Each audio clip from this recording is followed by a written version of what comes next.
নিজের জন্য কি কিনেছেন বা কিনবেন? না, এবার ঈদে আমি নিজের জন্য কিছু কিনবো না, আমার ইচ্ছা আছে। মানে আমি আসলে ওইভাবে টাকাটা ম্যানেজ করতে পারতেছি না, যেজন্য আমি নিজে এবার কিনতে পারবো, কিন্তু আমার সন্তানকে দিব শুধুমাত্র, আর আমার আব্বার জন্য একটা পাঞ্জাবি কিনবো, এতটুকু আমার ইচ্ছা এবার। বাবা দিতে পারলে খুশি হয়। নিজে কিছু কিনবেন না এবার ঈদে? কিছু না, বাবার এটাই দায়িত্ব এবং এটাই কর্তব্য, এটাই আনন্দ পায় বেশি। ভাবছেন নিজে কিনবেন ঈদে? আমাদের ফাইন্যান্সিয়াল যদি ওরকম থাকে অবশ্যই কিনা হবে। আপাকে 3 পিস দিবেন আর বাচ্চাকেও 3 পিস দিবেন। নিজের জন্য কি কিনবেন? নিজের জন্য কেনা হইবে না, সন্তানের জন্যই বাবারা এই নিয়ে খুব ভাবে চিন্তা ভাবনা করে। নিজের জন্য কি ভাবে, এখন তো বয়স হয়ে গেছে, আর নিজের জন্য কি ভাবা আছে? পোলাবানের জন্য তো সবকিছু আছে।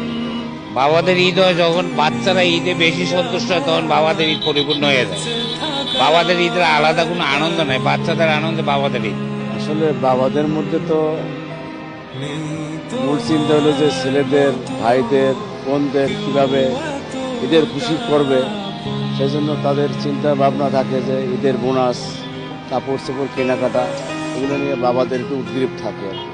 আসলে নিজের জন্য তেমন ভাবতেছি না, তারপরেও হয়তো বাচ্চাদের সাথে একটা পাঞ্জাবি টুপি হইলে বেটার হয়।